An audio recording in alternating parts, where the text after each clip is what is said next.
Assalamualaikum warahmatullahi wabarakatuh. Allahumma salli ala Sayyidina Muhammad wa ala ali Sayyidina Muhammad. Apa kabar sahabat embun sejuk semuanya? Semoga kita semua senantiasa diberikan kesehatan dan rahmat Allah yang tidak terhingga.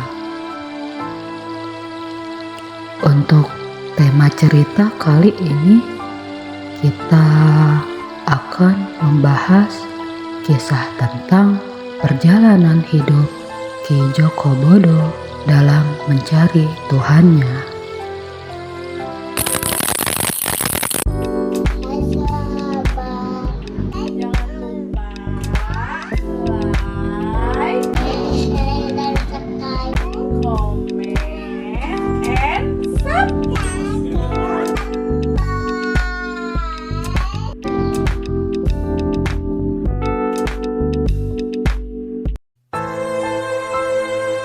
Siapa yang tak kenal Ki Joko Bodo? Beliau adalah seorang ahli spiritual atau bisa dikatakan seorang paranormal terkenal pada zamannya. Di awal perjalanan kehidupannya, Ki Joko Bodo adalah sebagaimana laki-laki biasa pada umumnya yang memiliki impian yang tinggi, yaitu beliau ingin menjadi seorang yang kaya raya. Selama 20 tahun, beliau menggeluti pekerjaannya sebagai paranormal.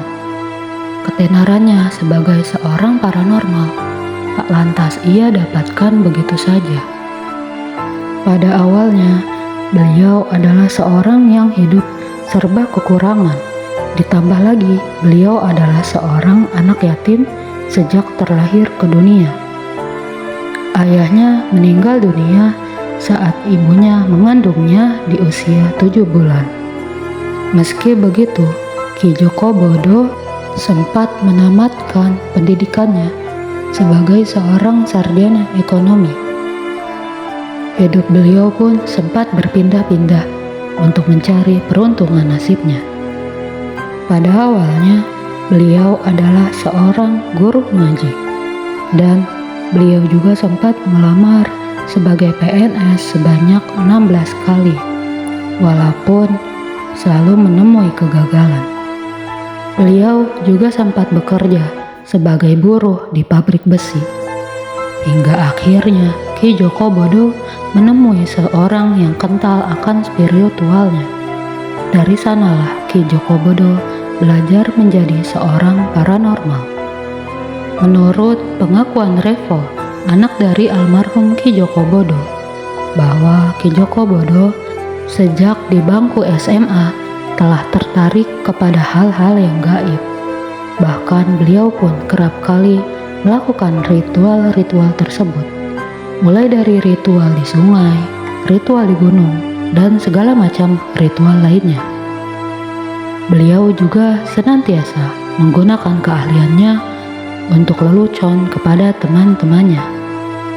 Di satu waktu, beliau menyuruh temannya untuk berpura-pura kesurupan agar beliau bisa menunjukkan kemampuannya dalam mengusir hantu yang masuk ke dalam tubuh seseorang. Setelah pertunjukan selesai dan teman-teman lainnya terkesima akan kehebatannya, dan di belakang layar pun teman yang kesurupan itu mendapat upah, yaitu sebuah traktiran dari Ki Joko Bodo.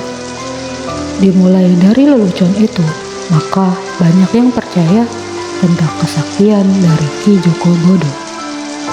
Pada akhirnya, di tahun 1997, beliau membangun sebuah tempat praktek di kawasan Lubang Buaya. Nama panggung sebagai Ki Joko Bodo tak serta-merta didapatkannya, tapi ia mendapatkannya dengan ritual-ritual di beberapa makam di daerah Jawa Tengah. Saat itu ia catat satu persatu nama-nama yang didapatnya dari ritual hingga ia tertarik pada satu nama, yaitu Ki Joko Bodo, yang artinya meskipun terlihat bodoh, padahal ia adalah orang yang berilmu. Pada awal praktiknya, Ki Joko Bodo hanya menangani pasien beberapa orang saja.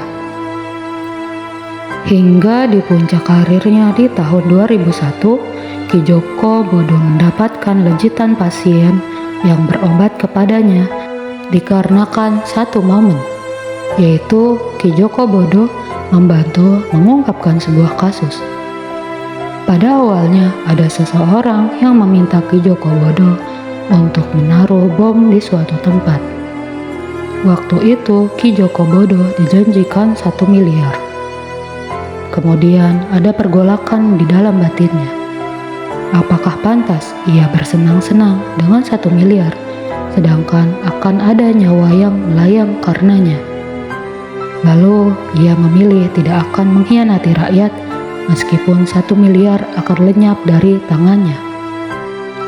Trauma masa lalulah yang membuatnya ingin memihak rakyat. Karena pengalaman pahit, di sekitar tahun 1982, ia kehilangan kakak yang seorang aktivis karena penculikan di masa Orde Baru, yang hingga saat ini belum diketemukan mayatnya. Karena hal itulah yang cukup untuk membuatnya meyakinkan keputusannya untuk tak menjalankan misi. Tapi Ki Joko Bodo melakukan taktik agar tugasnya selesai, tapi beliau juga tidak akan mengkhianati rakyat. Yaitu di saat ia akan melakukan pertemuan dengan seorang wanita yang akan membawa bom itu untuk diserahkan kepada Ki Joko Bodo untuk dieksekusi, tapi di saat yang bersamaan ia memanggil polisi dan para wartawan, sehingga pengirim yang membawa bom itu tertangkap sebelum bom itu sampai kepadanya. Dan di titik pengungkapan bom itulah namanya terkenal sebagai seorang paranormal sakti hingga banyak media yang meliput dirinya. Impian memiliki rumah besar Ki Joko Bodo perlahan mulai terwujud. Sejak tahun 1998, Ki Joko Bodo membuat sebuah rumah besar yang diberi nama Istana Wong Sinting, yang akhirnya bisa diselesaikan di tahun 2002. Di dalam rumah megahnya itu, beliau mampu membuat candi Hindu yang besar bernama Candi Parameru yang tingginya 33 meter. Tak hanya candi, bahkan ada juga beberapa gua yang salah satunya dijadikan sebagai tempat ritualnya. Tak hanya rumah yang mewah, bahkan mobil-mobil mewah pun dimilikinya. Kini hidupnya seakan dipenuhi dengan gelimangan harta. Meski Ki Joko Bodo adalah seorang paranormal yang terkenal, sakti dengan ciri khas rambut panjang dan baju serba hitamnya yang terkesan mistis dan menyeramkan. Tapi di hati kecilnya tetap ditanamkan kecintaan akan Allah dan Rasul-Nya. Di dalam doanya, dia mencari Tuhan, dalam artian ia menginginkan kedekatan yang sebenar-benarnya kepada Allah dan Rasul-Nya. Hingga akhirnya penantiannya kepada Tuhannya pun terwujud. Pada satu waktu, ada seseorang yang mengajaknya umrah. Beliau terkesima saat melihat Ka'bah secara langsung, karena sebelumnya Ka'bah hanya bisa dilihat dalam gambar. Kini Ka'bah ada di hadapannya. Beliau pun dimampukan oleh Allah untuk menyentuh Hajar Aswad. Dan beliau juga masuk ke salah satu masjid yang bernama Masjid Jin. Saat memasuki masjid itu, beliau hanya tertuju pada satu tasbih yang terlihat artistik menurutnya, dan beliau ingin sekali memilikinya, tapi tak tahu harus izin kepada siapa.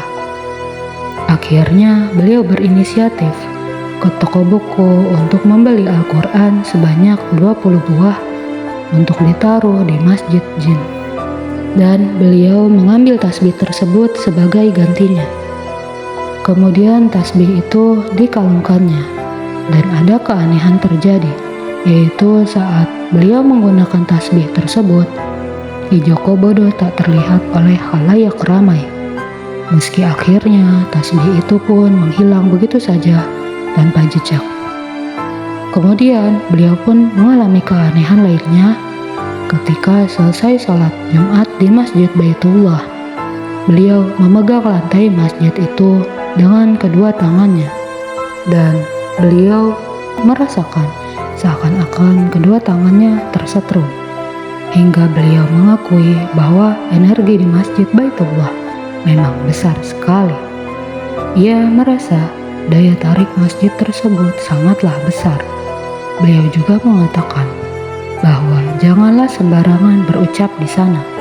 Ia menceritakan sedikit pengalaman pribadinya yang ia alami di sana. Saat beliau melihat pengemis, ia berkata di dalam hati, "Alangkah baiknya apabila pengemis itu menjadi anak buahku nanti." Tak berselang lama, ia pun diikuti oleh gerombolan pengemis lainnya.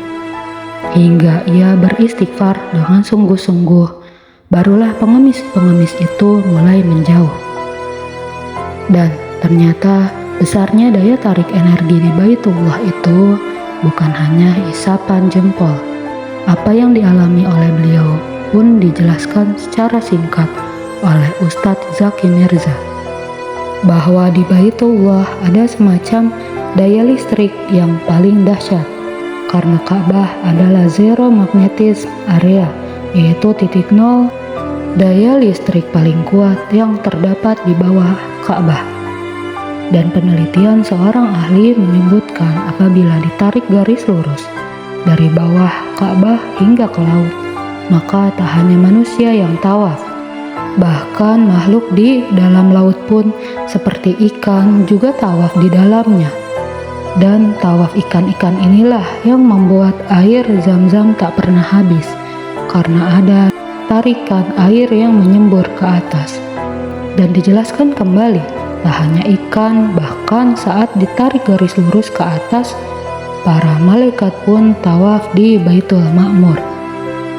Setelah kepulangan Ki Joko Bodo dari umrohnya, ternyata memiliki perubahan yang lumayan signifikan, yaitu penampilannya yang sebelumnya terkesan mistis, yaitu dengan rambut panjang, berkumis, dan juga dengan baju serba hitamnya.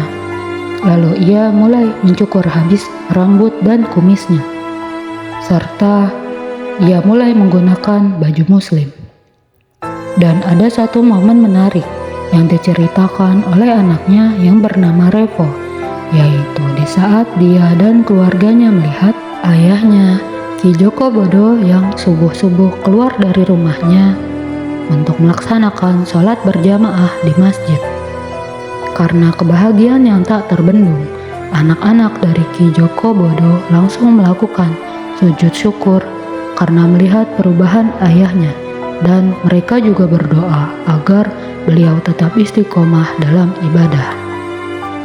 Semenjak perubahan itu, Ki Joko Bodo tak lagi melakukan ritual-ritual yang biasa dilakukannya. Bahkan pengakuan dari sang anak pun, di rumahnya kini tak lagi ada keris-keris atau benda pusaka lainnya. Istana Wong Sinting yang sebelumnya dijadikan tempat ritual-ritual kini telah berubah menjadi perkumpulan pengajian yang diadakan beberapa waktu sekali. Tak hanya itu, tanah yang sebelumnya dijadikan tempat praktek paranormalnya kini diwakafkan sebagai masjid. Ki Joko Bodo menuturkan bahwa dampak dari perubahan itu ia mulai rasakan dalam ibadah yang sebelumnya selalu menunda-nunda sholatnya. Akhirnya dia menjalankannya tepat waktu. Dan untuk saat ini, dia hanya ingin fokus menuju Tuhannya, begitu jelasnya. Lalu akhirnya pada Selasa tanggal 22 November tahun 2022. Agung Yulianto atau lebih akrabnya dipanggil Ki Joko Bodo menghembuskan nafas terakhirnya di rumahnya. Pihak keluarga merasa sangat kehilangan akan sosok beliau. Bagaimana sahabat embun sejuk tentang kisah yang baru saja kita dengar tadi. Dari kisah tadi kita bisa menyimpulkan bahwa Allah mampu membolak-balikkan hati hambanya. Allah memberikan hidayah kepada siapapun yang dikehendakinya. Maka janganlah kita putus asa dalam meminta ampunan juga rahmatnya. Karena rahmat Allah jauh lebih besar dibandingkan dosa-dosa hamba-hambanya. Terima kasih telah menyimak kisah ini hingga akhir. Semoga kita semua mendapatkan hikmah dan pelajaran dari kisah ini. Jangan lupa untuk dukung terus channel ini dengan cara subscribe, like, komen, juga share video ini agar kalian bisa mendapatkan ladang pahala dari orang yang menontonnya. Sampai bertemu kembali di video selanjutnya. Shallu ala Muhammad. Akhirul kalam. Wassalamualaikum warahmatullahi wabarakatuh.